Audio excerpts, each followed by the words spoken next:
Hello friends, welcome to the political philosopher. Friends, एक बार फिर से हम लोग रॉबर्ट नॉजिक को आज कंटिन्यू करेंगे। आज का हमारा रॉबर्ट नॉजिक के ऊपर पार्ट नंबर 2 होने वाला है। ठीक है, इस पार्ट नंबर 2 में हम कुछ चीज़ों के इस पर डिस्कस करेंगे। और इससे पहले हमने पार्ट नंबर फर्स्ट में कुछ चीज़ें डिस्कस की थी, उसके बारे में हम थोड़ा सा चर्चा कर लेते हैं कि हमने फर्स्ट पार्ट में क्या क्या चीज़ें डिस्कस की थी। ठीक है, तो फर्स्ट पार्ट में हमने ambition sensitive and endowment insensitive के बारे में बात की थी। यानी कि अगर बात करें तो महत्वाकांक्षा संवेदनशील सक्षमता और सक्षमता असंवेदनशील के बारे में हमने बात की थी। आज हमने जो है साध्यमूलक और ऐतिहासिक न्याय के सिद्धांत के बारे में, न्याय की अधिकारिता सिद्धांत के बारे में, लॉकवादी शर्त क्या है, बिल चैम्बरलिन का तर्क क्या है। तो आज हम लगभग 4 टॉपिक को कवर करने वाले हैं। तो ये 4 टॉपिक इंपॉर्टेंट होने वाला है आपके लिए। तो आप आज की वीडियो पे अंत तक जरूर बने और सारे वीडियोस को आप कंटिन्यू करें और अंत तक जरूर देखें। ठीक है, तो आज हम पढ़ेंगे the principle of end state and the historical justice, entitlement theory of a justice और लॉकियन प्रोविजो और विल चैम्बरलेंस का आर्ग्यूमेंट। ठीक है, तो ये सारी चीजें आज हम 4 इसके इंपॉर्टेंट टॉपिक्स या कह ले इंपॉर्टेंट टर्मिनोलॉजी, इन सारी चीज़ों को हम आज डिस्कस करने वाले हैं। तो एक एक शब्दावलियों पर अच्छे से ध्यान दीजिएगा आप लोग और चलते हैं अपनी पीपीटी की तरफ।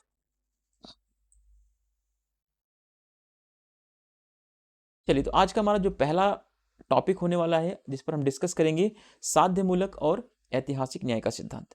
तो साध्यमूलक और ऐतिहासिक न्याय के सिद्धांत को समझने से पहले कुछ चीज़ों को हम यहाँ पर डिस्कस कर लें पहले, तो और बेहतर आपको चीज़ें समझ में आएंगी। पहले तो हम समझेंगे एंड स्टेट क्या है, जिसे हम साध्यमूलक कहते हैं।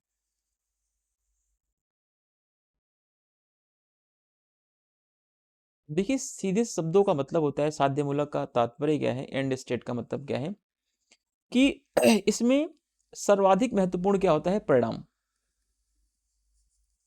परिणाम सर्वाधिक महत्वपूर्ण होता है।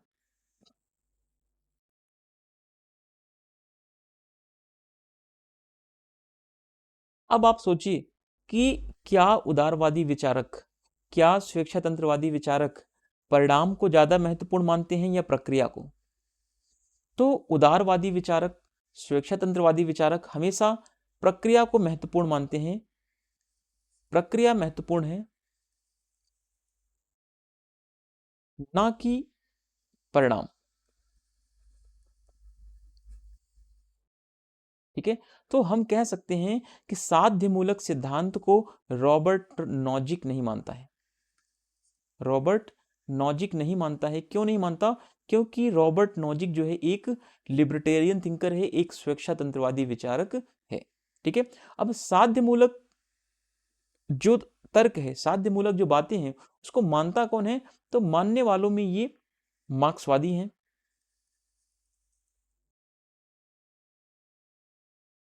ठीक है, जो परिणामों पर ज्यादा बल देते हैं। ठीक है, प्रक्रिया पर नहीं, बल्कि परिणामों पर ज्यादा बल देते हैं। ठीक है, तो इस हिसाब से साध्य मूलकता को जो है रॉबर्ट नॉजिक बिल्कुल भी नहीं मानता, क्योंकि साध्य मूलकता में परिणाम पर बल दिया जाता है, ना कि प्रक्रिया पर।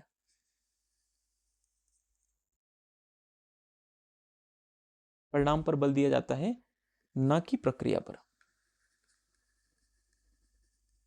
जितने भी उदारवादी, जितने भी स्वेच्छातंत्रवादी विचारक होंगे, वो कभी भी साध्य मूलकता या कल्याणकारी कार्यों या परिणामों पर बल नहीं देते। उनका मेन उद्देश्य होता है प्रक्रिया पर। ठीक है, यानी संसाधनों का, साध्य मूलकता का अगर आसान भाषा में समझें तो संसाधनों का वितरण करते समय परिणामों को ध्यान में रखा जाता है।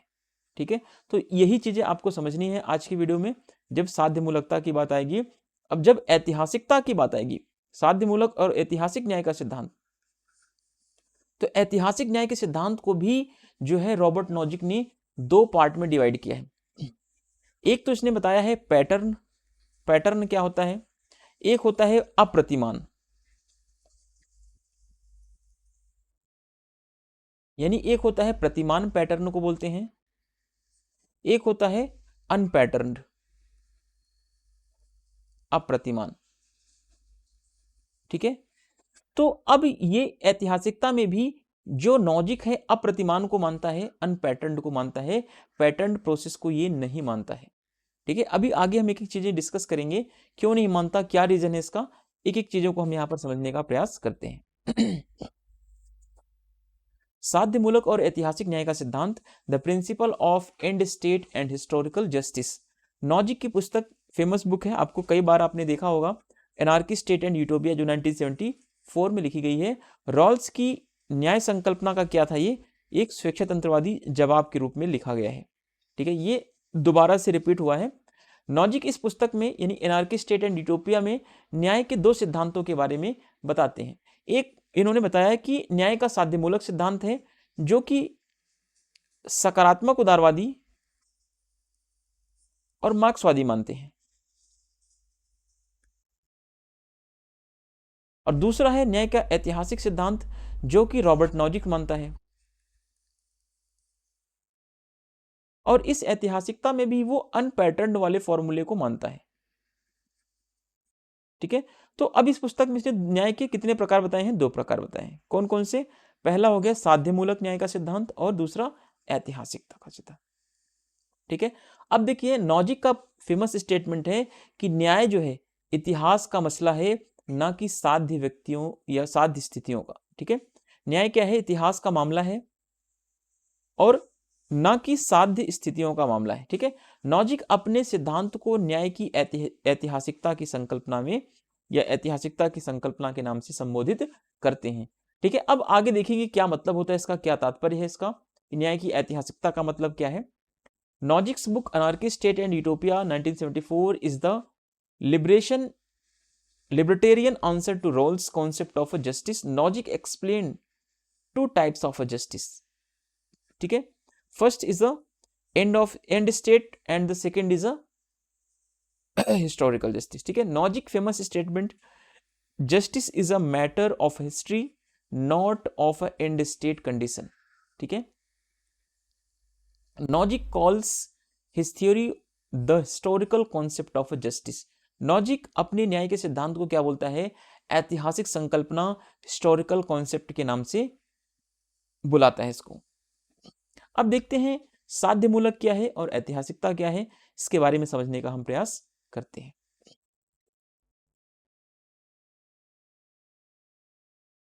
चलिए देखते हैं, पहला पॉइंट साध्यमूलक क्या है।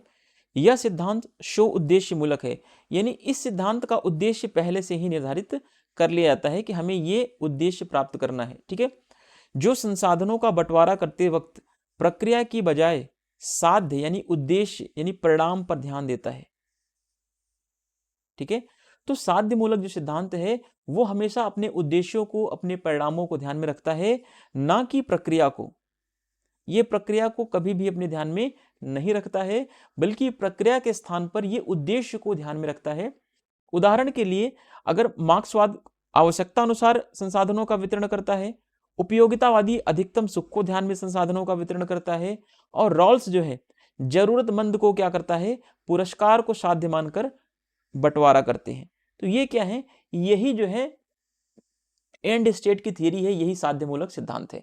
यानी आप पहले से अपना उद्देश्य निर्धारित करके किसी भी संसाधन का बंटवारा जब करते हैं तो वह प्रक्रिया साध्यमूलक सिद्धांत कहलाती है।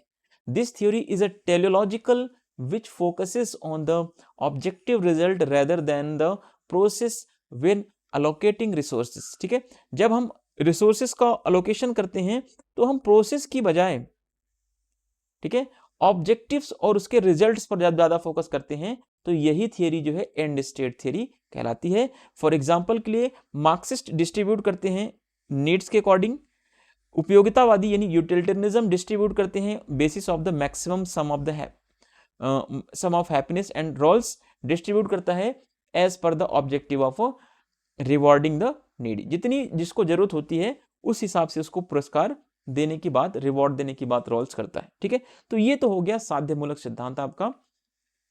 अब इसी को दूसरे नाम से हम सामाजिक न्याय व्यवस्था के नाम से भी जानते हैं। ये सामाजिक न्याय क्या होता है कि समाज में अगर कोई पिछड़े वर्ग का लोग है, कोई जिस व्यक्ति या समुदाय या जाति वर्ग का अगर विकास नहीं हुआ, तो राज्य उनको अतिरिक्त संसाधनों के माध्यम से उनका विकास करती है। यही जो है सामाजिक न्याय की संकल्पना भी कहलाती है। तो नॉजिक इसी आधार पर बेंथम के उपयोगितावाद और रॉल्स के उदार समतावाद की क्या करता है, आलोचना करता है, क्योंकि बेंथम का उपयोगितावाद और रॉल्स का उदार समतावाद इसी साध्यमूलक सिद्धांत पर आधारित है, और नॉजिक साध्यमूलक सिद्धांतों को मानता ही नहीं है, क्योंकि नॉजिक तो प्रक्रिया पर बल देता है। ये तो नव उदारवादी हैं, जितने भी नव उदारवादी विचारक हैं वो साध्यमूलक सिद्धांत को नहीं मानते, वो प्रक्रिया को मानते हैं। ध्यान देना इस बात को, ठीक है। जबकि रॉल्स अपने सिद्धांत को क्या नाम देता है, शुद्ध प्रक्रियात्मक मानता है, लेकिन नॉजिक कहता है कि रॉल्स का न्याय सिद्धांत शुद्ध प्रक्रियात्मक है ही नहीं, क्योंकि उसमें क्या है, उसमें साध्यमूलकता पर भी बल दिया गया है। इसीलिए नॉजिक कह रहा है कि रॉल्स का न्याय सिद्धांत कभी भी विशुद्ध या शुद्ध प्रक्रियात्मक हो ही नहीं सकता, ठीक है। तो रॉल्स के न्याय सिद्धांत का विरोध जो है नॉजिक ने बहुत जोरदार या जोर शोर से किया है। These are called justice, social justice theory, ठीक है, इसको हम सोशल जस्टिस थ्योरी के नाम से भी जानते हैं। On this basis Nozick criticises Bentham's utilitarianism and Rawls liberal egalitarianism, ठीक है। इस बेसिस पर नॉजिक क्रिटिसाइज करता है बेंथम के यूटिलिटेरियनिज्म का और रॉल्स के लिबरल इगैलिटेरियन का, क्योंकि रॉल्स और बेंथम का जो थ्योरी है वो एंड स्टेट थ्योरी है, ठीक है। While Rawls considered the theory to be purely procedural, Nozick does not accept it, ठीक है। नॉजिक ने रॉल्स के प्योरली प्रोसीड्यूरल ऑफ जस्टिस को एक्सेप्ट नहीं किया है, ये चीज भी आप ध्यान में रखेंगे। चलिए, अब तो हमने देख लिया साध्यमूलक सिद्धांत क्या है, अब देखते हैं ऐतिहासिक सिद्धांत क्या होता है, हिस्टोरिकल थ्योरीज क्या है। यह वितरण के परिणाम की बजाय किस पर बल देता है, प्रक्रिया पर बल देता है। अब प्रक्रिया पर बल देना ये तो परंपरागत उदारवादियों का प्रमुख लक्षण है, परंपरागत उदारवादी कह लें, ये भी मानते हैं, और दूसरी तरफ स्वेच्छातंत्रवादी भी इसी बात को मानते हैं, ठीक है। तो ऐतिहासिक सिद्धांत क्या कहता है कि वितरण जो संसाधनों का होगा वो परिणाम को ध्यान में रख के नहीं, बल्कि प्रक्रिया सबके लिए समान होगी। इस सिद्धांत के अनुसार, यानी किस सिद्धांत के अनुसार, ऐतिहासिक सिद्धांत के अनुसार, किसी व्यक्ति ने अतीत में जो कार्य किए थे वही ऐतिहासिक कार्य संसाधनों पर उनके स्वामित्व को तय करेंगे। आपने अतीत में कोई कार्य किया है तो उस कार्य के आधार पर आपको संसाधनों पर आपका स्वामित्व, आपका अधिकार तय होगा। आपने 10 साल पहले, मान लीजिए आपने 2016 में तैयारी की थी यूपीएससी की, और आज उसका 2018 में, मान लीजिए 2025 में उसका रिजल्ट आया, ठीक है। तो आपने इतिहास में क्या कार्य किया था, उस कार्य के आधार पर जो नौकरी आपको मिलेगी उस नौकरी पर आपका क्या होगा, स्वामित्व होगा, ठीक है। तो ये एग्जाम्पल के थ्रू आप इसको समझ सकते हैं, क्योंकि लोगों के कार्य, योग्यताएं और क्षमताएं जो हर व्यक्ति की क्या होती है, अलग अलग होती है। तो 2016 में मान लीजिए, ठीक है, 2016 में जिसने भी यूपीएससी की तैयारी की थी, तो ऐसा तो है नहीं कि 2016 में सभी व्यक्तियों की क्षमताएं, बहुत सारे व्यक्ति यूपीएससी की या नेट की तैयारी किए होंगे, लेकिन सब तो नहीं पास हुए। क्यों? क्योंकि हर व्यक्ति की कार्य, योग्यताएं और क्षमताएं क्या हैं, अलग अलग हैं। तो इस हिसाब से हर व्यक्ति की जब क्षमता अलग है तो क्षमता के अनुसार वो क्या करेगा, संसाधनों का दोहन भी करेगा, संसाधनों का एक्विजिशन भी करेगा, ठीक है।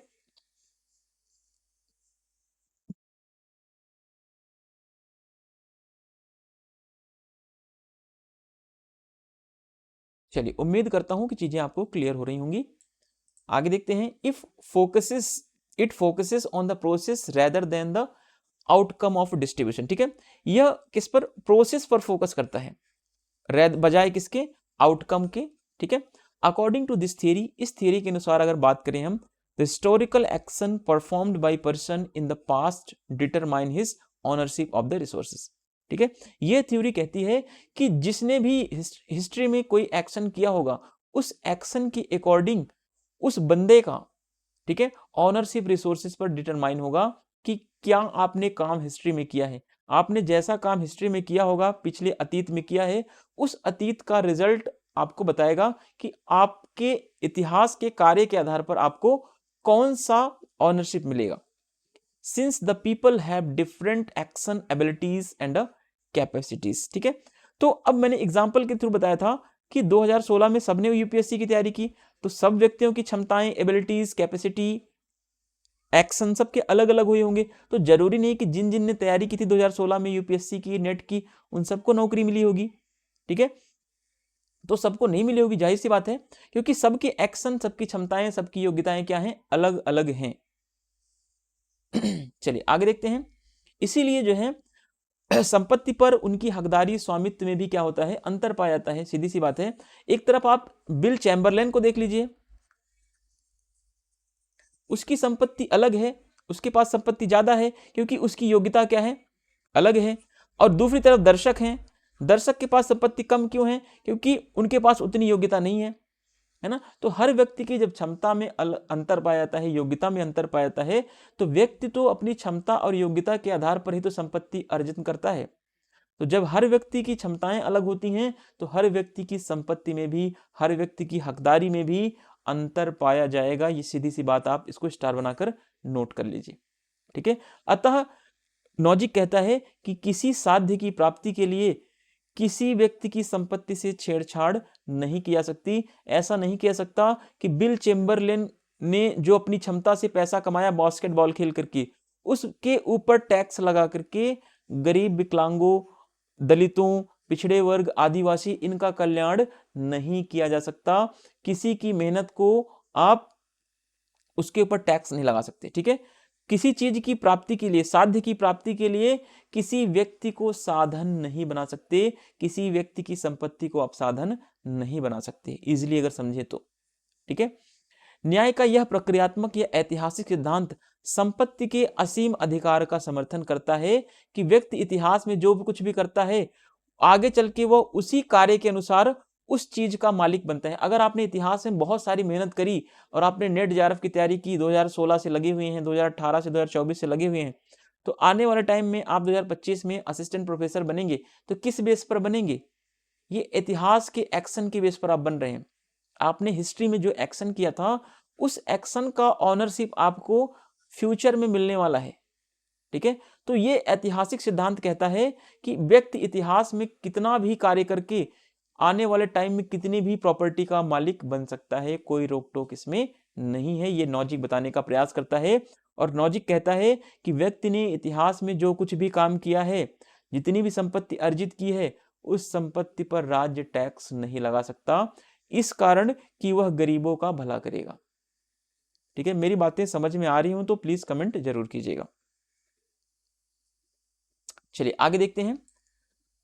Therefore, there is a difference in their entitlement and ownership property.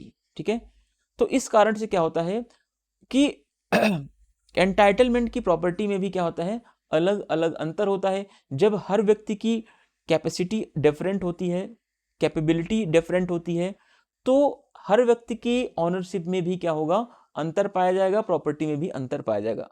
So their property can not B tempered with two the achieve any objective. ठीक है, तो किसी भी व्यक्ति के प्रॉपर्टी पर हम टेम्पर्ड नहीं कर सकते।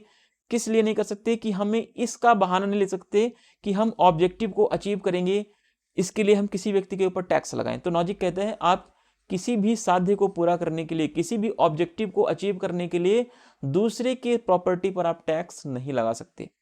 दिस प्रोसीड्यूरल और historical principle of justice supports the unlimited right to property. तो यह सिद्धांत कहता है कि आप अनलिमिटेड प्रॉपर्टी को एक्वायर कर सकते हैं। ठीक है, नॉजिक इसी सिद्धांत का क्या करता है, कट्टर समर्थक है। ध्यान रखना, एग्जाम में यहां से क्वेश्चन बना हुआ है आरपीएससी में।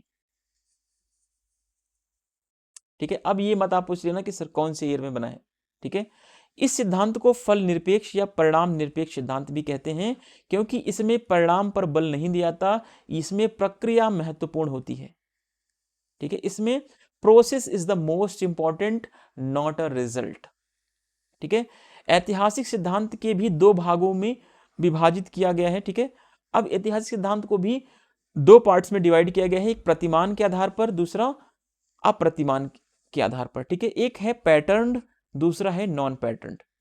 तो अब जो लॉजिक समर्थन करता है इतिहास के सिद्धांत को, वो नॉन पैटर्न के अकॉर्डिंग समर्थन करता है, पैटर्न वाले को ये नहीं मानता है। तो बहुत डीप में क्वेश्चन बनाया गया है आरपीएससी में, यहां से भी क्वेश्चन बना है लॉजिक के प्रतिमान और अप्रतिमान आधारित न्याय के संदर्भ में। ठीक है, तो लॉजिक ने प्रतिमान आधारित ऐतिहासिक न्याय के सिद्धांत का समर्थन नहीं किया है, लॉजिक ने अप्रतिमान आधारित न्याय के सिद्धांत का समर्थन किया है, नॉन पैटर्न का इसने सपोर्ट किया है, पैटर्न का बिल्कुल भी नहीं किया है। Logic is a staunch supporter of this theory. ठीक है, इसका एक कट्टर स्टाउंच सपोर्टर है ये। This can be also called fruit neutral of result और न्यूट्रल थियरी। ठीक है, ये क्या है, इसको हम फ्रूट न्यूट्रल नहीं कह सकते, ये है ना, ये क्या है, फल निरपेक्ष या ऑब्जेक्टिव कह सकते हैं इसको एक तरीके से, ऑब्जेक्टिव न्यूट्रल है ये। तो ये ऑब्जेक्टिव पर कभी भी फोकस नहीं करता, रिजल्ट पर, ये रिजल्ट ओरिएंटेड तो होता ही नहीं है ये। ठीक है, ये प्रोसेस पर ज्यादा फोकस करता है। चलिए एक बार थोड़ा सा इसको क्लियर करते हैं।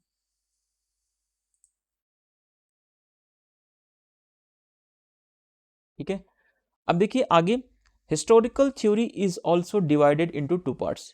अब जो हिस्टोरिकल थ्योरी है इसको भी दो पार्ट्स में डिवाइड किया गया है, जैसे एक पैटर्न जिसको लॉजिक ने सपोर्ट नहीं किया है, दूसरा है नॉन पैटर्न जिसको लॉजिक ने सपोर्ट किया हुआ है। इतना आपको ध्यान रखना है कि लॉजिक ने प्रतिमान आधारित न्याय के ऐतिहासिक सिद्धांत का समर्थन नहीं किया है।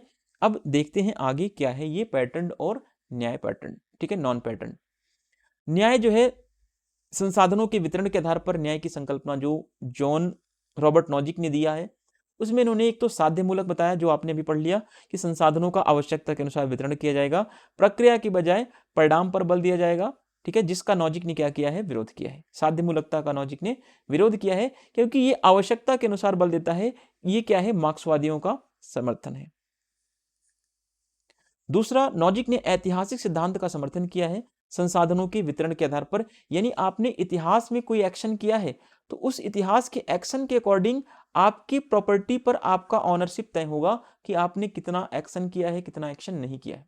ठीक है, प्रतिमान आधारित यानी पैटर्न के बेस पर हम देखेंगे। प्रतिमान का तात्पर्य है संसाधन वितरण का एक पैटर्न पर आधारित होना चाहिए। उदाहरण के लिए जो ज्यादा श्रम करता है उसे ज्यादा मिलना चाहिए, या जिसे ज्यादा आवश्यकता है उसे ज्यादा मिले। ठीक है, तो आवश्यकता पर इसने बल ही नहीं दिया है। ठीक है, इसीलिए प्रतिमान आधारित इसने समर्थन नहीं किया है। यह साध्य मूलक की तरह है, इसलिए लॉजिक ने इसका क्या किया है, विरोध किया, क्योंकि इसमें भी आवश्यकता पर ज्यादा बल दिया गया है। इसकी बजाय लॉजिक ने किसका समर्थन किया है, वह अनपैटर्न्ड का समर्थक है। लॉजिक अनपैटर्न्ड का समर्थन किया है। इसमें प्रक्रिया महत्वपूर्ण है, इतिहास में आपने किस प्रक्रिया का पालन किया था वो ज्यादा महत्वपूर्ण है। ठीक है, तो वही चीजें आपको justice based on the resources distribution, and state, इसका समर्थन इसने नहीं किया है क्योंकि एंड स्टेट में आपने पढ़ा कि जो रिसोर्सेज का डिस्ट्रीब्यूशन होगा वो नीड के बेस पर होगा।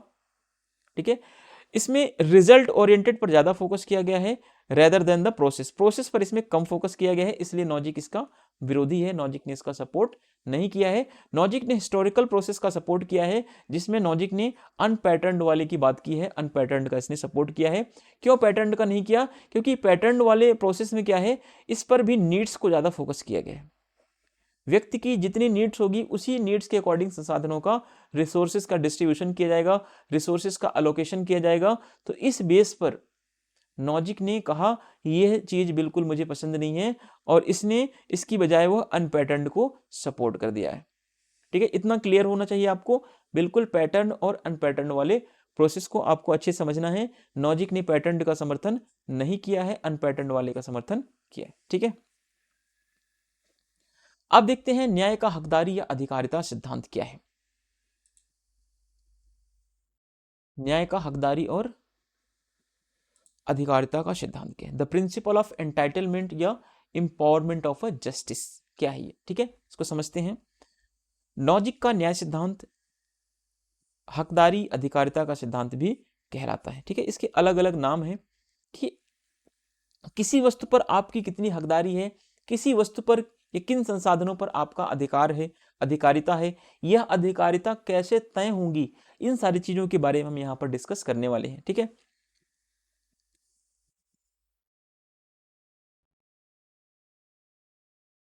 देखिए दूसरा है, यह समानता व कल्याण की बजाय स्वतंत्रता व योग्यता पर बल देता है। ठीक है, कौन सा? न्याय का हकदारी सिद्धांत या अधिकारिता सिद्धांत जो है, ये जो है कल्याण और समानता की बजाय किस पर ज्यादा बल देता है? योग्यता पर बल देता है, व्यक्ति की आजादी पर ज्यादा बल देता है। क्यों? समानता और कल्याण की बात कौन करता है? समानता और कल्याण की बात मार्क्सवादी करते हैं। ठीक है, जो कि नॉजिक नहीं मानता इसको। नॉजिक तो योग्यता और प्रक्रिया पर ज्यादा बल देता है, प्रोसेस पर ज्यादा बल देता है, एबिलिटीज पर ज्यादा बल देता है, लिबर्टी पर ज्यादा बल देता है। ठीक है, नॉजिक ने अपने इस सिद्धांत को क्या नाम दिया है? पूर्ण न्याय सिद्धांत कहा है। ठीक है, नॉजिक ने न्याय के हकदारी सिद्धांत, न्याय के पात्रता सिद्धांत को पूर्ण सिद्धांत के नाम से भी संबोधित किया है। तो ये चीज भी ध्यान रखना, क्योंकि जब आप डीएसएसबी की तैयारी करते हैं, जिन भी विद्वानों को यह लग रहा होगा कि डीएसएसबी कुछ अलग तरीके से क्वेश्चन बनाता है, तो वो अपने दिमाग से ये भ्रम निकाल दें कि डीएसएसबी कहीं अलग से कुछ अलग क्वेश्चन बनाता है। ठीक है, ये एक एक लाइंस में ही डीएसएसबी क्वेश्चन उठाता है कि नॉजिक ने अपने न्याय सिद्धांत को पूर्ण न्याय का सिद्धांत बोला है। तो आपने इस शब्दावली को कभी सुना ही नहीं कि पूर्ण न्याय का सिद्धांत क्या होता है ना? पूर्ण न्याय का मतलब है कि जब प्रक्रिया सबके लिए एक समान हो, वहां पर किसी भी टाइप्स का कोई इंटरफेयर ना हो, प्रक्रिया के साथ, प्रोसेस के साथ कोई इंटरफेयर ना हो, तो यही न्याय क्या होगा? पूर्ण न्याय का सिद्धांत कहलाएगा। अगर प्रक्रिया के साथ छेड़छाड़ हो गई, ठीक है, जैसा कि रॉल्स ने किया था, प्रक्रिया के साथ क्या किया था? छेड़खानी की थी, तो रॉल्स के न्याय सिद्धांत को ये पूर्ण न्याय का सिद्धांत मानता ही नहीं है। क्योंकि रॉल्स ने क्या किया? रॉल्स ने कल्याणकारी कार्यों को भी घुसा दिया उसमें, संसाधनों के पुनर्वितरण को भी इसने जोड़ दिया। लेकिन नॉजिक ने क्या बोला? नॉजिक ने कहा कि संसाधनों का वितरण जो है वो योग्यता के आधार पर होगा। ध्यान रखना, ठीक है। और जो व्यक्ति जिस भी संपत्ति का मालिक होगा, जिस भी संपत्ति का हकदार होगा, जिस भी संपत्ति पर उसकी अधिकारिता होगी, वो योग्यता के आधार पर होगी, वो इतिहास में किए गए कार्यों के आधार पर होगी, ना कि राज्य के द्वारा वितरित किए गए संसाधनों के आधार पर। Nogic's theory of justice is called entitlement theory. It emphasizes on the freedom and eligibility rather than the equality and welfare. तो इक्वलिटी एंड वेलफेयर के बजाय ये फ्रीडम और एलिजिबिलिटी पर ज्यादा फोकस करता है। Nozick calls the theory of justice. Nozick calls this theory of his perfect justice theory. ठीक है, नॉजिक ने अपने इस सिद्धांत को, एंटाइटलमेंट थियरी को क्या नाम दिया है? परफेक्ट जस्टिस के नाम से संबोधित किया है। यह न्याय का सिद्धांत क्या है? वितरणात्मक न्याय का विरोधी है। वितरणात्मक न्याय के सिद्धांत को किसने अपनाया था? तो वितरणात्मक न्याय के सिद्धांत को रॉल्स ने अपनाया था। रॉल्स से पहले वितरणात्मक न्याय को किसने अपनाया था? तो अरस्तु ने अपनाया था। चलिए, this theory is oppose to distributive justice. वितरणात्मक न्याय में क्या होता है कि अगर संसाधनों का वितरण हम कर रहे हैं, तो संसाधनों का वितरण, रॉल्स कहता है, इस तरीके से किया जाना चाहिए जिससे कि हीनतम स्थिति में रहने वाले लोगों को अधिकतम लाभ मिल सके। तो नॉजिक ने रॉल्स के इस वितरणात्मक न्याय के सिद्धांत का विरोध किया है। नॉजिक ने रॉल्स के डिस्ट्रीब्यूटिव जस्टिस का क्या किया है? ओपोनेंट किया है, अपोज्ड किया है। ये चीज आप ध्यान में रखेंगे। अब देखते हैं न्याय की अधिकारिता सिद्धांत के 3 नियम बताता है रॉल्स। रॉल्स नहीं, सॉरी, रॉल्स नाम निकल आता है, नॉजिक। ठीक है, नॉजिक ने न्याय की अधिकारिता के सिद्धांत के 3 नियमों की बात की है। क्या क्या बताया? कि किसी व्यक्ति की संपत्ति पर अधिकारिता होगी, ऑनरशिप होगा, किस आधार पर? कि बशर्ते शर्त यह है कि वो संपत्ति जो है न्यायपूर्ण तरीके से एक्वायर की गई हो, न्यायपूर्ण तरीके से कमाई गई हो, न्यायपूर्ण तरीके से अधिग्रहण की गई हो। ठीक है, दूसरी बात कहता है कि अगर संपत्ति न्यायपूर्ण तरीके से अधिग्रहण की गई है, कमाई गई है, तो संपत्ति का न्यायपूर्ण ट्रांसफर भी किया जा सकता है, संपत्ति को किसी दूसरे को दिया भी जा सकता है, या और आसान भाषा में कहें तो संपत्ति का हस्तांतरण भी किया जा सकता है। तीसरी बात कहता है, तीसरा नियम क्या है? कि अगर संपत्ति को किसी व्यक्ति ने गलत तरीके से कमाया है, तो इस संपत्ति का परिष्कार किया जाएगा, राज्य व्यक्ति को दंडित करेगा। ये बात ध्यान रखना, ठीक है। तो इन्हीं 3 चीजों के बारे में हम आज समझेंगे, क्या है, कैसे है।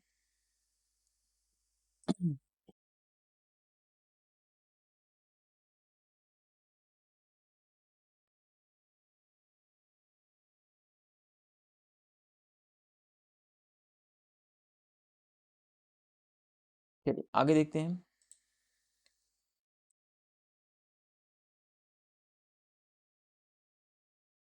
पहला देखते हैं न्याय के अधिकारिता सिद्धांत के जो 3 नियमों की बात की गई है। तो पहला है कि संपत्ति का अधिग्रहण जो होना चाहिए वो न्यायपूर्ण होना चाहिए। पहली बात जो है रॉबर्ट नॉजिक कहता है कि जिस भी संपत्ति का व्यक्ति मालिक बनेगा उस संपत्ति को वह न्यायपूर्ण तरीके से कमाएगा, गलत तरीके से नहीं कमाएगा, धोखाधड़ी करके नहीं कमाएगा। यानी संपत्ति जब कमाएगा तो वह पूर्णतः क्या होना चाहिए, न्यायपूर्ण होना चाहिए। न्यायपूर्ण होने का मतलब क्या है कि कोई भी व्यक्ति, ठीक है, न्यायपूर्ण अधिग्रहण का मतलब है कि कोई भी व्यक्ति संपत्ति अर्जित कर रहा है, संपत्ति ग्रहण कर रहा है, तो उस संपत्ति पर, जिस संपत्ति को ग्रहण कर रहा है उस पर किसी का पहले से नियंत्रण नहीं होना चाहिए। ठीक है, वह संपत्ति जो है प्राकृतिक होनी चाहिए और उस प्राकृतिक संपत्ति पर किसी दूसरे व्यक्ति का नियंत्रण पहले कभी ना रहा हो। चलिए आगे देखते हैं। दूसरा स्टेटमेंट है लॉक के श्रम सिद्धांत पर यह विचार क्या है, आधारित है। तो ये चीज ध्यान रखना कि लॉक ने बोला था कि कोई भी व्यक्ति किसी भी प्राकृतिक वस्तु में, किसी भी प्राकृतिक संपत्ति में अगर किसी व्यक्ति ने अपना श्रम मिला दिया तो वह व्यक्ति उस प्राकृतिक वस्तु का क्या बन जाता है, मालिक बन जाता है। तो ठीक इसी तरीके से नॉजिक भी कहता है कि व्यक्ति अगर किसी प्राकृतिक संपत्ति में अपना श्रम लगा देता है तो वह प्राकृतिक वस्तु व्यक्ति की ऑनरशिप में आ जाती है, व्यक्ति के अधिकार क्षेत्र में आ जाती है, व्यक्ति के अधिकारिता में आ जाती है, एंटाइटलमेंट में उसके आ जाती है। लेकिन शर्त क्या है कि वह प्राकृतिक संपत्ति जो है किसी और की नहीं होनी चाहिए, किसी और का कब्जा उस पर नहीं होना चाहिए। तीसरी बात देखते हैं, व्यक्ति प्राकृतिक संपत्ति का अधिग्रहण करते समय दूसरों के लिए भी संपत्ति छोड़े। ऐसा नहीं कि आपने सारी प्रॉपर्टी ले ली और किसी दूसरे के लिए आपने कुछ भी नहीं छोड़ा। ठीक है, लॉक की अवधारणा के आधार पर नॉजिक मानता है कि कोई भी व्यक्ति अपनी योग्यता अनुसार परिश्रम के बल पर न्यायपूर्ण तरीके से कितनी भी संपत्ति अर्जित कर सकता है, राज्य इसमें कोई हस्तक्षेप नहीं कर सकता। तो सीधी सी बात है कि लॉक जैसा मानता था कि लॉक भी कहता था व्यक्ति अपनी क्षमता का, अपने शरीर का मालिक है भाई, कितनी भी संपत्ति हासिल कर सकता है, इसके लिए राज्य उस पर कोई टैक्स नहीं लगाएगा, राज्य को इंटरफेयर नहीं करेगा। तो ठीक इसी बात को नॉजिक भी रिपीट करता है। ठीक है, लॉक के सिद्धांत का अनुसरण करते हुए नॉजिक ने कहा कि मूल संपत्ति को जब उस पर किसी का दावा ना हो तभी हासिल किया जा सकता है। यानी जब आप किसी प्राकृतिक वस्तु को अपना बनाने जा रहे हैं तो उस प्राकृतिक वस्तु पर किसी और का कब्जा पहले नहीं होना चाहिए। ठीक है, किसी और का कब्जा जो है पहले नहीं होना चाहिए, ये चीज ध्यान रखना। अधिग्रहण के बाद भी संपत्ति दूसरों के लिए पर्याप्त मात्रा में बचनी चाहिए। यही क्या है, यही लॉकियन परंतुक है। क्या है ये, यही लॉकियन परंतुक कहलाता है।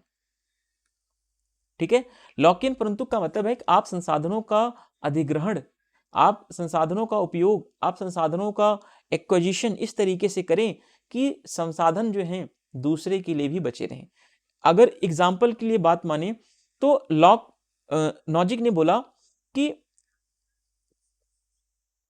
अगर कोई तालाब है, मान लीजिए, है ना, कोई तालाब है, तो कोई भी व्यक्ति उस तालाब पर अपना नियंत्रण स्थापित करके उसको अपने निजी स्वामित्व में नहीं ले सकता, क्योंकि उस तालाब से हजारों लोग पानी पीते हैं, है ना। तो ऐसे में तो लोग पानी के लिए मर जाएंगे, क्योंकि उनके ऊपर क्या पड़ेगा, उसका असर पड़ेगा। लेकिन दूसरी बात जब आती है, नॉजिक कहता है अगर किसी व्यक्ति ने, कोई वैज्ञानिक है, अगर किसी वैज्ञानिक ने कोई वैक्सीन बनाया है और उस वैज्ञानिक ने उस वैक्सीन के बदले अगर पैसा ले रहा है 1 लाख रुपया, 2 लाख रुपया सबसे, तो इससे व्यक्तियों की स्थिति पर कोई फर्क नहीं पड़ेगा। लेकिन तालाब पर आपने कब्जा कर लिया तो इससे व्यक्तियों की स्थिति पर फर्क पड़ना स्टार्ट हो जाएगा। ठीक है, ये चीज आप थोड़ा सा ध्यान रखना। तो लॉकियन परंतुक आप समझते हुए चलेंगे। और अब देखते हैं न्यायपूर्ण अधिग्रहण का सिद्धांत क्या है।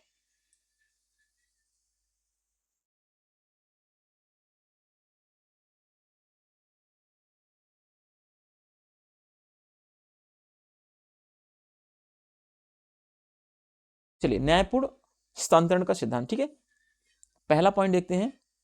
इस नियम के अनुसार व्यक्ति जिस संपत्ति का मालिक है उसे वह सुरक्षा पूर्वक अपनी मर्जी से, अपनी खुशी से कहीं पर भी खर्च कर सकता है। उसका ट्रांसफर या उसका हस्तांतरण या किसी को दे सकता है, गिफ्ट कर सकता है। ठीक है, उदाहरण के लिए विल चेम्बरलेन का उदाहरण इसमें दिया था नॉजिक ने। ठीक है, राज्य इसमें तब तक हस्तक्षेप नहीं कर सकता कि जब तक ऐसा विनिमय उचित और न्यायपूर्ण है। ठीक है, अगर कोई व्यक्ति अपनी संपत्ति का ट्रांसफर किसी और को कर रहा है, उचित तरीके से कर रहा है, गलत तरीके से नहीं, तब तक राज्य इसमें कोई इंटरफेयर नहीं कर पाएगा। अगर कोई व्यक्ति गलत तरीके से संपत्ति हासिल कर रहा है, गलत तरीके से संपत्ति को ट्रांसफर कर रहा है, तो राज्य उसमें इंटरफेयर जरूर करेगा। ठीक है, अब जैसे बिल चैम्बरलिन का तर्क देते हुए इसने बोला कि लोगों ने टिकट खरीदने में, बास्केटबॉल का टिकट खरीदने में क्या किया, अपना पैसा खर्च किया।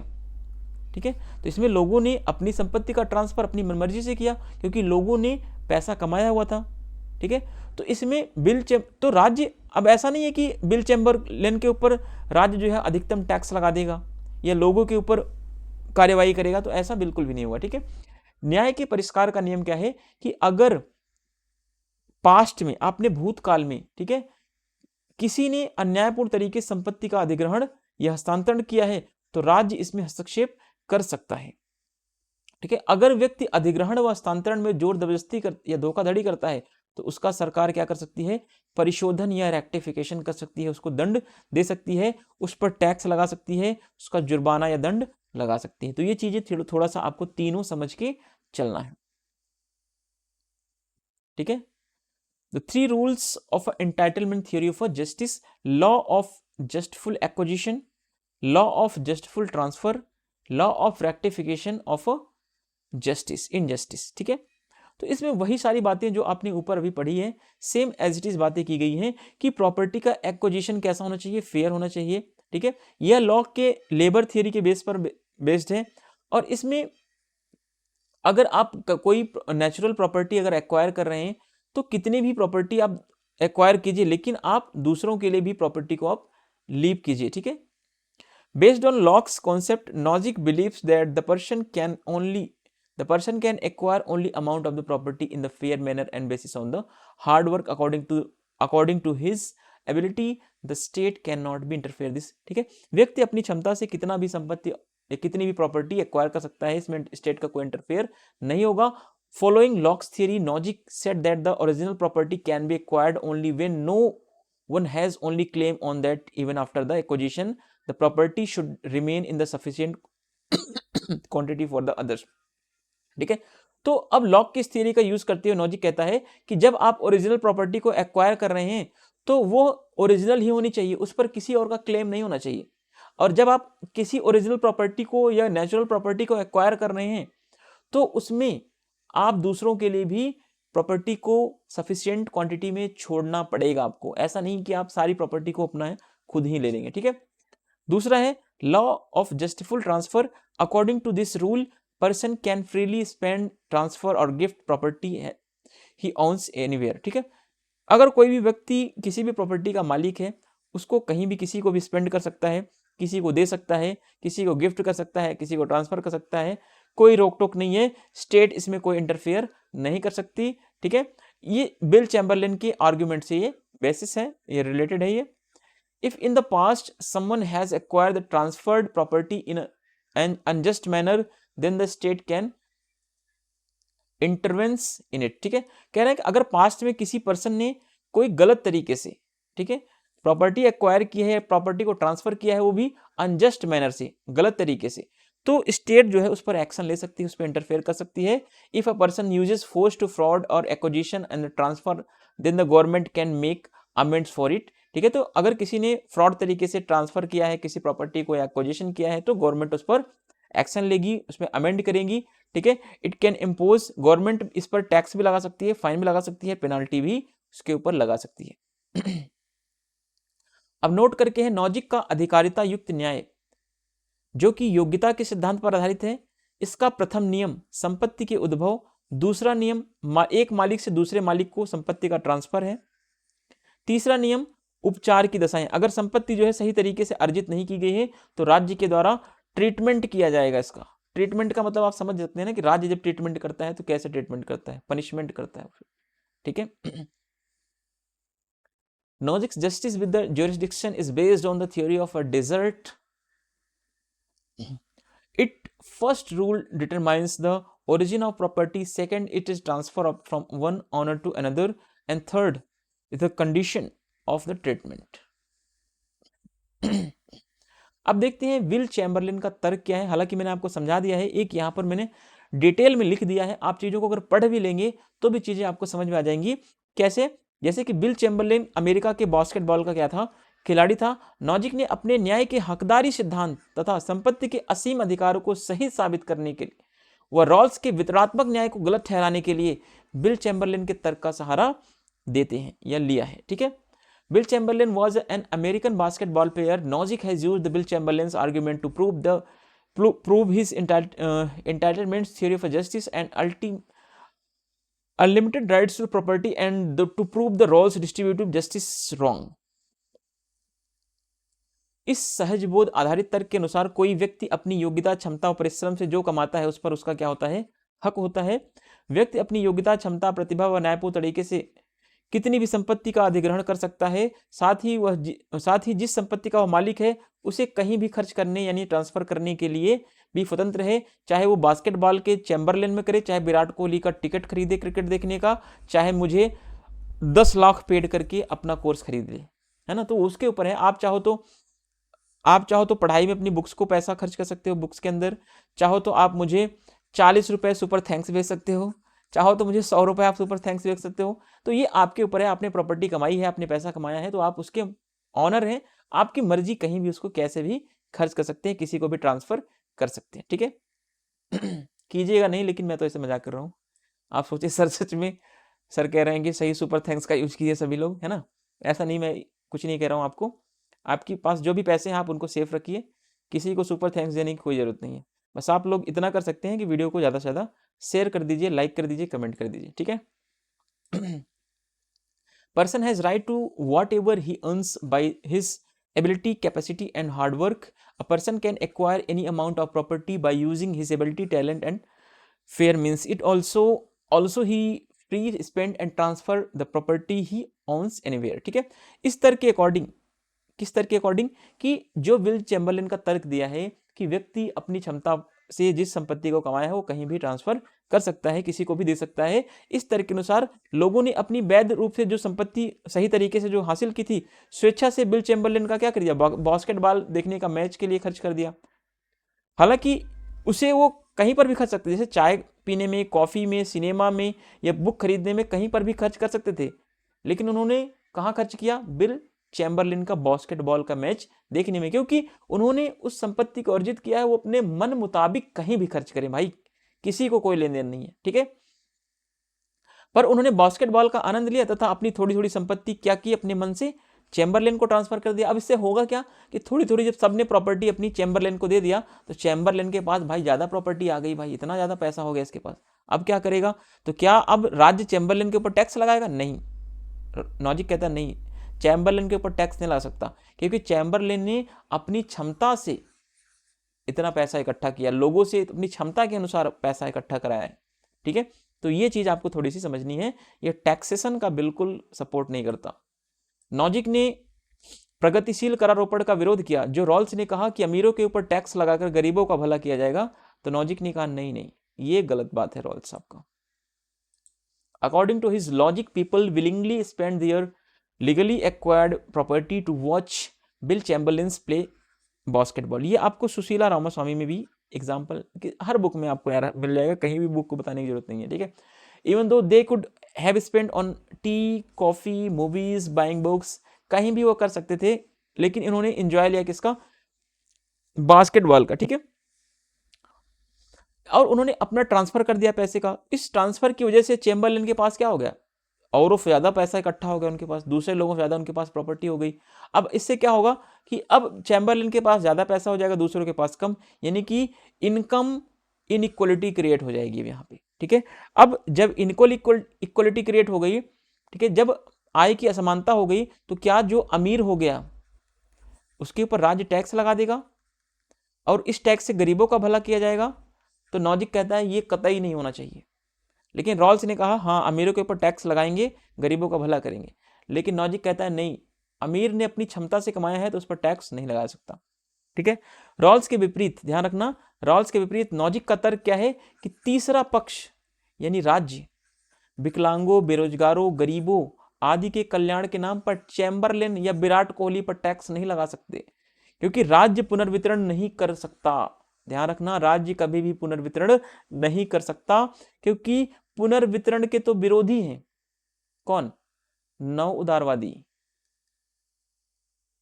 नव उदारवादी कहते हैं राज्य को पुनर्वितरण, संसाधनों का पुनर्वितरण नहीं करना चाहिए। ठीक है, पुनर्वितरण का मतलब यही होता है कि एक के ऊपर टैक्स लगाकर दूसरे का कल्याण किया जाए। Nozick, unlike Rawls, argue that the third party, like a state, cannot be tax Chamberlain for the welfare of the disabled, unemployment, poor, etc. The state cannot be redistributed the resources. Chamberlain ने अपनी संपत्ति, अपनी योग्यता और परिश्रम से कमाई है, सीधी सी बात है, तो राज्य को टैक्स नहीं लगाना चाहिए इसमें। ऐसा नॉजिक बोलता है, लेकिन रॉल्स कहता है, रॉल्स के अकॉर्डिंग तो भाई लगा दो टैक्स। अतः इसे संपत्ति व पूर्ण हकदारी है इस पर, ठीक है, क्योंकि उसने संपत्ति का असीम अधिकार है। बिल चैम्बरलेन का तर्क आत्मस्वामित्व के तर्क से क्या है, जुड़ा हुआ है, यह भी ध्यान रखना। बिल चैम्बरलेन का तर्क किससे जुड़ा हुआ है? आत्मस्वामित्व के तर्क से, यानी कि आप अपनी संपत्ति के मालिक हैं, तो आप अपनी संपत्ति का ट्रांसफर किसी को भी कर सकते हैं, जिसका तात्पर्य है कि मनुष्य अपने आप में क्या है, साध्य है, दूसरों के फायदे के लिए उसका साधन की तरह उसका उपयोग नहीं किया सकता। ठीक है, चैम्बरलेन गरीबों के कल्याण के लिए धन कमाने का साधन नहीं है, उसने अपनी योग्यता से अपना धन कमाया है, तो वो किसी दूसरे का साधन नहीं बन सकता, उसके ऊपर कोई सरकार टैक्स नहीं लगा सकती। ठीक है, Chamberlain has earn the property through his own ability and hard work, so he has full rights to over the property, he has unlimited rights to the property. Bill Chamberlain's argument is related to the self ownership argument. ध्यान रखना, self ownership argument से Bill Chamberlain का तर्क जो है, argument जुड़ा हुआ है, विच मीन्स, जिसका मतलब है that man is an end in itself, it himself. ठीक है, it can not be use as a means for the benefit for others. ठीक है, तो व्यक्ति को या उसकी प्रॉपर्टी को दूसरों के बेनिफिट्स के लिए उसका यूज नहीं कर सकता। Chamberlain is a not means to earn money for the welfare और द पुअर्स, सीधी सी बात है। अब अगला देखते हैं लॉक इन शर्त या लॉक इन कंडीशन क्या है, लॉक इन परंतु क्या है, इसको समझ करके हम क्लास को एंड करेंगे, क्योंकि इसके आगे हमारे पास पीपीटी भी नहीं है। कल पीपीटी बनेगी, तो कल का मतलब अभी मैं 12 बजे रात को रिकॉर्ड कर रहा हूँ, तो मॉर्निंग में बनाएंगे भाई, सीधी सी बात है यार, है ना। चलो, आज टाइम था थोड़ा सा, 2 वीडियो। कभी कभी देखो, जिस दिन वीडियो ये होता है कि चलो यार एक दिन छूट गया, तो उसके अगले दिन 2 वीडियो हम कर लेते हैं। लॉक इन कंडीशन क्या है कि वही कंडीशन है भाई कि संपत्ति आप हासिल करो, कितना भी करो, लेकिन संपत्ति को दूसरों के लिए भी छोड़ो। ठीक है, लॉक इन शर्त या लॉक इन परंतु शब्द का संबंध लॉक के संपत्ति के श्रम सिद्धांत से क्या है, ये जुड़ा हुआ है। संपत्ति का श्रम सिद्धांत व संपत्ति का अधिकार लॉक ने अपनी पुस्तक कौन सी में दिया है? सेकंड ट्रीटाइज ऑफ गवर्नमेंट में संपत्ति के ऊपर इसने अपने विचार दिए हैं। कोई भी व्यक्ति प्राकृतिक संसाधनों में अपना श्रम, अपनी मेहनत करके निजी उसे बना सकता है, अपना निजी स्वामित्व बना सकता है, पर यह स्वामित्व आबाद नहीं है, अनलिमिटेड नहीं है, आप अनलिमिटेड नहीं कर सकते भाई, एक शर्त के अधीन है यह। ठीक है, और लॉक की शर्त है कि जितनी आवश्यकता हो उतनी रखो, बाकी दूसरों के लिए भी भाई छोड़ दो यार, सीधी सी बात है। लॉक कहता है कि आप प्राकृतिक वस्तुओं में, प्राकृतिक संसाधनों में, नेचुरल रिसोर्सेज में अपना लेबर लगाओ और अपनी प्रॉपर्टी बनाओ, सीधी सी बात है, लेकिन उतना ही बनाओ जितनी जरूरत है यार। आपके पास, आप अकेले रहते हो और पता लगा 10,000 लोगों की प्रॉपर्टी आपके पास अकेले है, तो ये तो शर्म करो थोड़ी सी ना, शर्म करने वाली बात है ये। चलिए, द लॉक इन कंडीशन और proviso is related to the Locke's labour theory of property. ये मोन इंपॉर्टेंट है, मोन इंपॉर्टेंट है, मोस्ट नहीं है, मोन इंपॉर्टेंट है। ठीक है, ध्यान रखना इस बात को।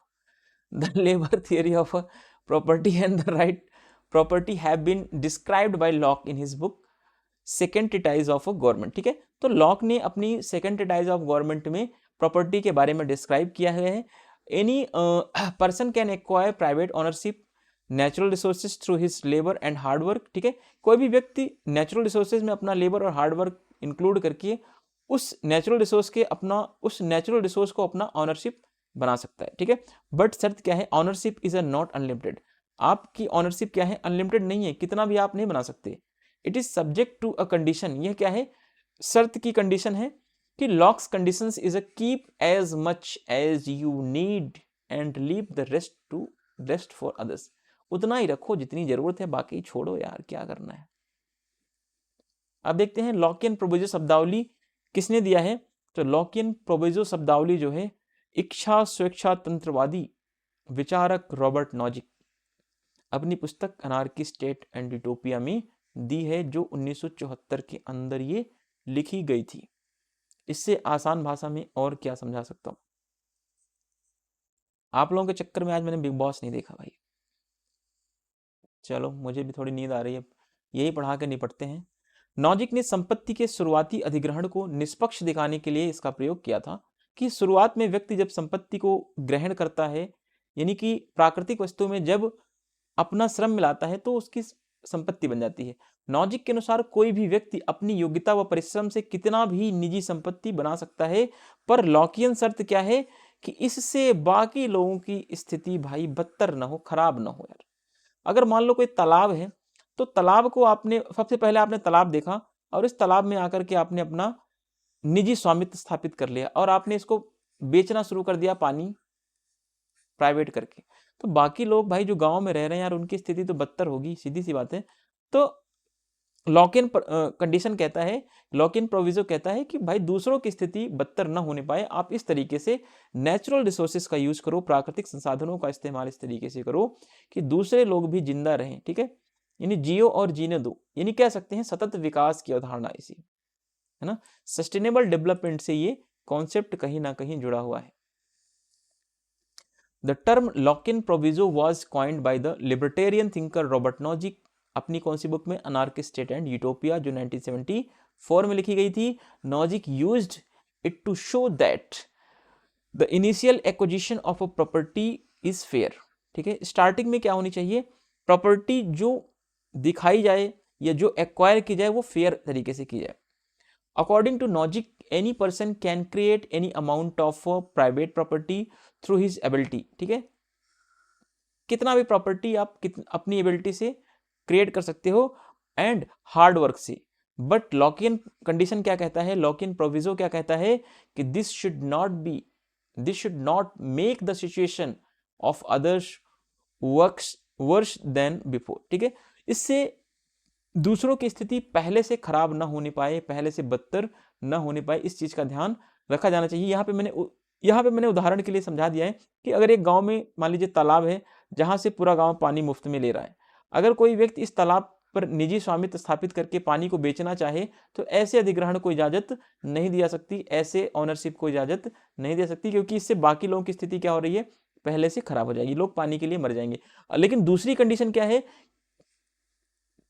कि कोई रासायनिक वैज्ञानिक है या कोई बायोलॉजिकल वैज्ञानिक है, वो महामारी का टीका बना रहा है, अगर उसको बना करके 1 लाख रुपए में 2 लाख रुपए में बेच रहा है तो इसकी इजाजत उसे दी जा सकती है, क्योंकि इससे बाकी लोगों की स्थिति खराब नहीं होगी, क्योंकि सबके ऊपर इसका असर नहीं पड़ेगा। जिसको जरूरत होगी वही ले जाएगा भाई, टीका वही लगवाएगा ना जिसको जरूरत पड़ेगी, सब तो लगवाएंगे नहीं टीका, है ना। लेकिन पानी की जरूरत क्या है, सबके लिए है, जो नेचुरल रिसोर्सेज हैं वो सबके लिए है, लेकिन टीका दवाई, है ना, ये चीजें क्या हैं, ये चीजें सबके लिए नहीं है, जो बीमार होगा वही करेगा। ठीक है, इससे लोगों की स्थिति बदतर नहीं होगी, बल्कि लोगों की स्थिति क्या होगी, और अच्छी बनेगी।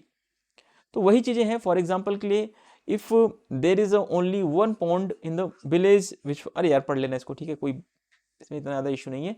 इस तरीके से आज का ये कंप्लीट कोर्स खत्म होता है। कंप्लीट अभी नहीं हुआ है, भी इसके बाद और भी कुछ कॉन्सेप्ट हैं, 4-5 कॉन्सेप्ट को सीखेंगे।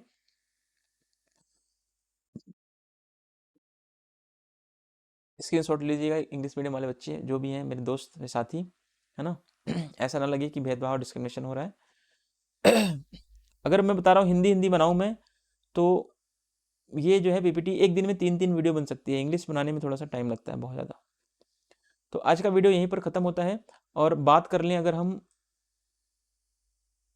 कितने सिद्धांतों को हमने आज पढ़ लिया है, तो वहाँ पर चल लेते हैं एक बार। ठीक है, आज हमने क्या क्या पढ़ लिया, आज हमने पढ़ा the principle of end state and historical justice, entitlement theory of justice, Lockean condition, Bill Chamberlain का आर्ग्यूमेंट। अब हम कल पढ़ेंगे the idea of minimal state क्या है, नेब मशीन एंड यूटिलिटी मॉन्स्टर क्या है, लिबर्टेरियन राइट्स क्या है ना, whosoever chooses whatever his choice, historical concept क्या है, ये सारी चीजें अब आगे की वीडियो में हम देखेंगे। ठीक है, इन सारी चीजों को एक एक करके हमने यहाँ पर जो चीजें समझी हैं वो चीजें हम आगे अब और अच्छे तरीके से जो बचे हुए टॉपिक्स हैं उनको कवर करेंगे, यानी कि लगभग हम 5 टॉपिक्स को कवर करेंगे। ये थोड़े से छोटे हैं, इतने बड़े नहीं हैं, इनको हम जल्दी ही कवर कर लेंगे एक वीडियो में। 3 वीडियो में आपकी पूरी वीडियो कंप्लीट हो जाएगी, पूरा ये टॉपिक कंप्लीट हो जाएगा। देन हम स्टार्ट करेंगे इंडियन पॉलिटिकल थॉट, भारतीय राजनीतिक विचारकों को देखेंगे, क्योंकि अगर सीरीज से चल रहा है, मेरा मानना है कि सीरीज से ही सारी चीजें चलती रहें तो और ज्यादा अच्छा होगा। देन उसके बाद हम कंपैरेटिव पॉलिटिक्स, देन उसके बाद हम पब्लिक एडमिनिस्ट्रेशन, देन उसके बाद हम जो भी चीजें आती जाएंगी, आईआर है ना, आईआर तो अभी मैंने नहीं पढ़ा है, फॉरेन पॉलिसी का मैंने मैराथन पढ़ा रखा है। अगर आपको बहुत ज़्यादा नीड है तो मैराथन के लिए आप जा सकते हैं, अदरवाइज फिर से हम पढ़ेंगे। उसके लिए आप लोग पेशेंस बना के रखें। और मैं अभी एक डिसीजन लेने वाला हूँ कि मेरा डिसीजन क्या है कि हम बीपीएससी के लिए खास करके, और बीपीएससी और यूपी पीजीटी, इसके लिए हम टेस्ट सीरीज लॉन्च कर रहे हैं। Test series till the examination, जब तक एग्जाम नहीं खत्म होगा डेली इस पर टेस्ट सीरीज आएंगी, और लगभग 30 क्वेश्चंस के प्रैक्टिस इस पर रहेगी। ये 40 भी हो सकता है या 50 भी हो सकता है, जितना टाइम के अकॉर्डिंग रहेगा।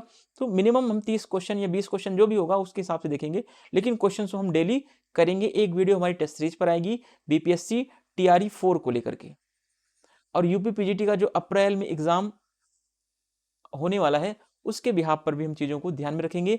यूपी पीजीटी के पीवाईक्यू को भी इंक्लूड करेंगे, और बीपीएससी जो टीआरई 2 टीआरई 3 में जो क्वेश्चंस आए हुए हैं उनको भी इंक्लूड करेंगे, और उसी के बिहाफ पर आगे कैसे क्वेश्चन बनाना है, क्या पैटर्न्स हैं, उन पैटर्न्स को ध्यान रखते हुए बीपीएससी के अकॉर्डिंग ही क्वेश्चन बनेगा। ऐसा नहीं कि डीएसएसबी के अकॉर्डिंग में बना दूंगा या नेट के अकॉर्डिंग बना दूंगा, नहीं। ठीक है, नेट और डीएसएसबी बहुत टफ पूछता है, तो उसका पैटर्न ही अलग है पूछने का क्वेश्चन। बीपीएससी और यूपी पीजीटी का सेम है। और अगर बात माने तो यूपी पीजीटी के जैसा ही क्वेश्चन जो है आपका यूपी असिस्टेंट प्रोफेसर का भी पूछता है। तो आप अगर चाहें तो इसमें आप छोटी छोटी चीजों को इंक्लूड कर लेना, आप अपने हिसाब से देख लेना जैसा भी आपको लगे, लेकिन क्वेश्चंस की सीरीज जल्दी ही स्टार्ट होगी। ये मेरा अपना ओपिनियन है और अपना मेरा एक डिसीजन है। ठीक है, चलिए अब मिलते हैं नेक्स्ट वीडियो में, तब तक के लिए आप लोग ध्यान रखिएगा अपना। चैनल वीडियो पसंद आए तो लाइक सब्सक्राइब और शेयर जरूर कीजिएगा। Thank you, thanks for watching, bye bye.